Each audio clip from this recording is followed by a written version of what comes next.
Hi అండి, welcome to my channel. ఈరోజు వీడియోలో బెంగళూరులో చాలా ఫేమస్ అయినటువంటి గుడ్డు ఎర్రకారం దోశని ఎలా ప్రిపేర్ చేసుకోవాలో చూద్దాము.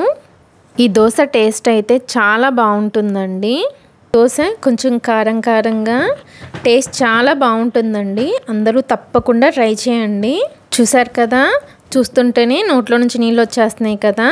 ఇక లేట్ చేయకుండా ఈ బెంగళూరు ఫేమస్ గుడ్డు కారం దోశని ఎలా ప్రిపేర్ చేసుకోవాలో వీడియోలోకి వెళ్ళి చూసేద్దాము. ఈ దోశల పిండి కోసమని ఒక గిన్నెని తీసుకొని దానిలో 1 కప్పు వరకు మినపగుళ్ళని వేసుకోండి. తర్వాత దీనిలోకి 1.5 కప్పు వరకు బియ్యాన్ని వేసుకోండి. ఇవన్నీ కొలవడానికి 1 కప్పును కానీ గ్లాసును కానీ తీసుకోండి. తర్వాత ఇదే కప్పుతో 1.5 కప్పు వరకు ఇడ్లీ బియ్యాన్ని వేసుకోండి. ఇడ్లీ బియ్యాన్ని వేసుకోవడం వలన దోశ మంచిగా క్రిస్పీగా వస్తుందండి. ఒకవేళ మీకు ఇడ్లీ బియ్యం దొరకకపోతే 1 కప్పు మినపగుళ్ళకి 3 కప్పుల వరకు బియ్యాన్ని వేసుకోండి.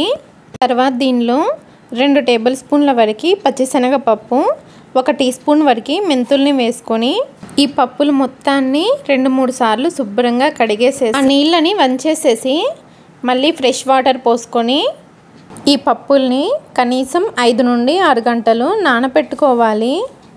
5 గంటల తర్వాత బియ్యం పప్పులు చూసారా చాలా చక్కగా నానిపోయాయి. ఇవి ఇలా నానిన తర్వాత వేరొక గిన్నెని తీసుకొని దానిలో 1/2 కప్పు వరకు అటుకుల్ని వేసుకొని 2-3 సార్లు శుభ్రంగా కడగండి. ఇలా 2-3 సార్లు శుభ్రంగా కడిగిన తర్వాత అటుకులు మునిగే వరకు ఫ్రెష్ వాటర్ని పోసుకొని అటుకుల్ని ఒక 15 నిమిషాలు నానపెట్టండి. 15 నిమిషాల తర్వాత అటుకులు చూసారా చక్కగా నానిపోయాయి. ఇప్పుడు ఈ మినపప్పు అటుకుల్ని మిక్సీలో కానీ గ్రైండర్లో కానీ గ్రైండ్ చేసుకోవాలి. నేనైతే గ్రైండర్లో గ్రైండ్ చేసుకుంటున్నానండి. ఇప్పుడు ఈ మినపప్పు అటుకుల్ని గ్రైండర్లో వేసుకొని తగినన్ని వాటర్ని కూడా పోసుకొని పిండిని గ్రైండ్ చేసుకోండి. దోశల పిండిని మరీ మెత్తగా కాకుండా కొద్దిగా బరకగా గ్రైండ్ చేసుకోండి. మనకి క్రిస్పీ దోశ కావాలంటే పిండిని కొద్దిగా బరకగానే గ్రైండ్ చేసుకోవాలండి. దోశ క్రిస్పీగా కాకుండా మెత్తగా కావాలి అనుకుంటే పిండిని బాగా మెత్తగా గ్రైండ్ చేసుకోండి. నేనైతే పిండిని కొద్దిగా బరకగానే గ్రైండ్ చేసుకున్నానండి. ఇలా గ్రైండ్ చేసుకున్న పిండిని ఒక గిన్నెలోకి తీసుకోవాలి. తర్వాత ఈ పిండిని 2 నిమిషాలు బాగా కలుపుకోండి. ఇలా కలుపుకోవడం వలన పిండి బాగా ఫర్మెంట్ అవుతుందండి. ఇలా కలుపుకున్న తర్వాత ఈ పిండిని రూమ్ టెంపరేచర్లోనే 8 గంటలు పక్కన పెట్టాలి. నేనైతే ముందు రోజు ఈవినింగ్ గ్రైండ్ చేసుకొని నెక్స్ట్ డే మార్నింగ్ చూపిస్తున్నాను చూడండి.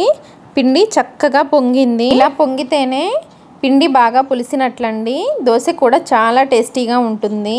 ఇలా పులిసిన పిండిని ఎలా పడితే అలా కలపకుండా నెమ్మదిగా ఒకే డైరెక్షన్లో కలపండి.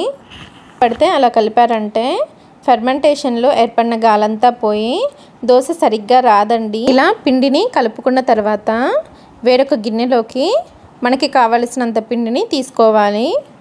తర్వాత దీనిలోకి రుచికి తగినంత ఉప్పును వేసుకోండి. మిగిలిన పిండిలో ఉప్పేమీ కలపకుండా ఫ్రిడ్జ్లో పెట్టుకున్నారంటే 2-3 రోజులు దోశల్ని వేసుకోవచ్చు.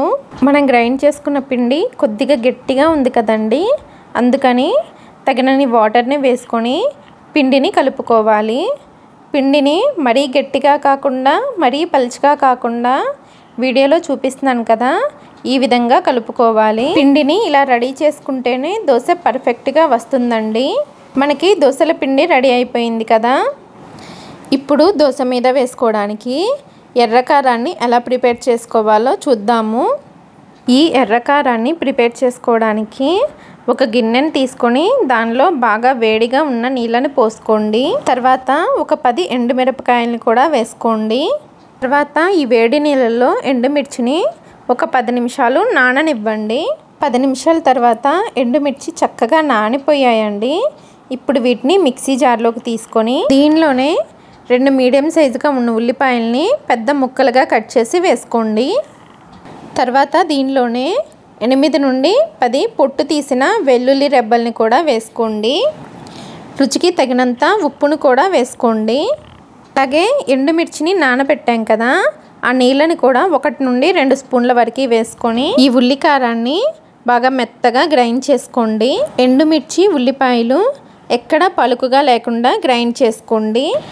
ఇలా గ్రైండ్ చేసిన ఎర్రకారాన్ని ఒక గిన్నెలోకి తీసుకోండి. చూసారు కదా, ఎర్రకారం రెడీ అయిపోయింది, దోసల పిండి కూడా రెడీ అయిపోయింది. ఇప్పుడు లేట్ చేయకుండా చాలా టేస్టీగా ఉండే ఈ ఎర్రకారం దోశని వేసుకుందాము. దోశల్ని వేసుకోవడం కోసమని స్టవ్ పైన దోశల పెనాన్ని పెట్టి పెనం బాగా వేడైన తర్వాత ఇలా నీళ్ళని చిలకరించుకొని టిష్యూ పేపర్తో కానీ కాటన్ క్లాత్తో కానీ తుడిచేసేయండి. తర్వాత ప్యాన్ పైన 2 చుక్కల వరకు నూనెను కానీ నెయ్యిని కానీ వేసి ఉల్లిపాయతో ఈ విధంగా ప్యాన్ అంతా అప్లై చేయండి.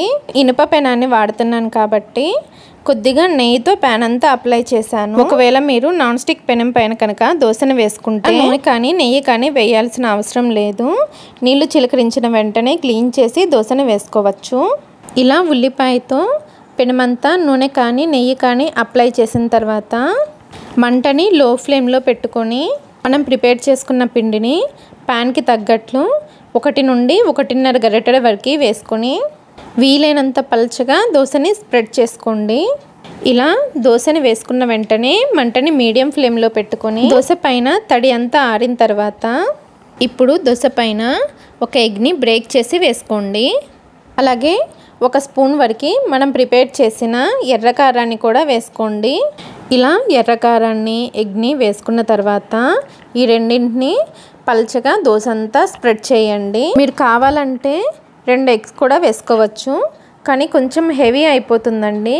అందుకని సింగిల్ ఎగ్తోనే దోశని వేసుకోండి. ఇలా స్ప్రెడ్ చేసుకున్న తర్వాత దీనిపైన 1 టీ స్పూన్ వరకు నూనె కానీ నెయ్యిని కానీ వేసుకోండి. ఒకవైపు కాలిన తర్వాత రెండో వైపు కూడా తిప్పుకొని రెండో వైపు ఒక 30 సెకండ్లు దోశని కాల్చుకోండి. ఒక 30 సెకండ్లు దోశని చక్కగా కాల్చుకున్న తర్వాత ఈ విధంగా దోశని ఫోల్డ్ చేసేసుకోండి. దోశ చూసారు కదండి ఎంత బాగుందో, చూడ్డానికి మంచి కలరు. ఈ దోశ టేస్ట్ అయితే చాలా బాగుందండి. అందరూ తప్పకుండా ట్రై చేయండి. ఈ రెసిపీ కనుక మీకు నచ్చినట్లయితే మీ ఫ్రెండ్స్కి రిలేటివ్స్కి షేర్ చేయండి. ఈ దోశ రెసిపీని మీరు కూడా ట్రై చేసి మీకు ఎలా వచ్చిందో కామెంట్ సెక్షన్లో కామెంట్ చేయండి. నా ఛానల్ని లైక్ చేసి షేర్ చేసి సబ్స్క్రైబ్ చేసుకోండి. Thanks for watching.